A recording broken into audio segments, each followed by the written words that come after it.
Bismillahirrahmanirrahim. Assalamualaikum warahmatullahi wabarakatuh. Saya Profesor Dr. Mustaji MPD, Koordinator Program Studi S3 Teknologi Pendidikan, Fakultas Ilmu Pendidikan Universitas Negeri Surabaya. Penelitian CBBL ini diusulkan oleh Ibu Sri Rahmawati Fitriyatin dengan promotor saya, Profesor Dr. Mustaji MPD, kemudian co-promotornya adalah Bapak Dr. Fajar Arianto MPD. Ibu Sri Rahmawati Fitriyatin adalah mahasiswa program studi S3 Teknologi Pendidikan yang berasal dari Universitas Adibuana Surabaya. Penelitian yang sudah saya lakukan adalah pertama mengenai collaborative learning, problem based learning, project based learning, product based learning, dan yang terakhir tahun 2024 adalah tentang case based learning. Generasi sekarang belajarnya tidak hanya belajar dengan dosennya saja, tapi memanfaatkan teknologi informasi dan komunikasi. Pembelajaran dengan memanfaatkan teknologi informasi dan komunikasi sering dikenal dengan istilah pembelajaran kombinasi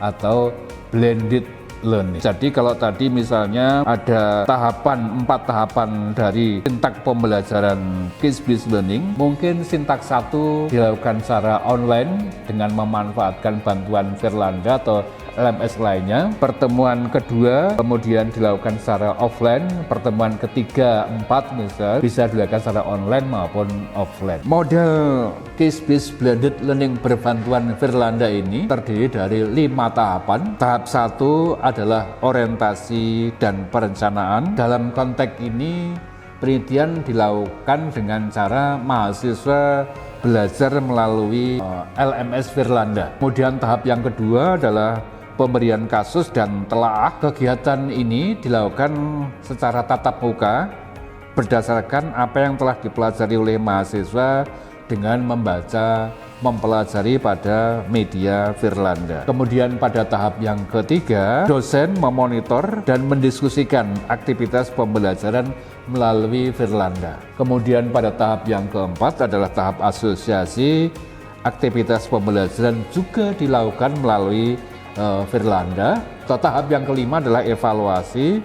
Evaluasi dimaksudkan adalah mengukur hasil belajar yang disampaikan oleh dosen selama pembelajaran baik secara online maupun offline.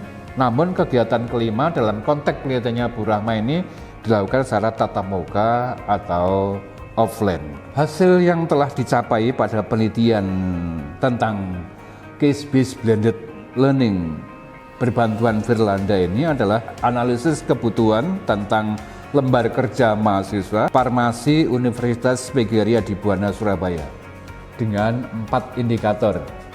Yang pertama adalah respon mengenai pemahaman konsep dalam pembelajaran matematika farmasi. Kemudian yang kedua adalah respon mahasiswa mengenai kesulitan mempelajari materi perhitungan konsentrasi. Yang ketiga adalah respon mahasiswa mengenai penerapan pembelajaran berbasis kasus. Kemudian yang keempat adalah respon mahasiswa mengenai penggunaan lembar kerja mahasiswa berbasis kasus. Sedangkan luaran tambahannya adalah buku model case-based blended learning yang saat ini sudah mendapatkan sertifikat HG. Demikianlah beberapa hal yang penting yang perlu saya sampaikan terkait dengan penelitiannya Bu Rahma terkait dengan model pengembangan case-based blended learning berbantuan Firlanda untuk membelajarkan kemampuan pemecahan masalah, atensi, dan keterlibatan mahasiswa. Semoga apa yang sudah dikerjakan Bu Rahma bermanfaat dalam rangka memajukan pendidikan di Indonesia. Terima kasih. Wassalamualaikum warahmatullahi wabarakatuh.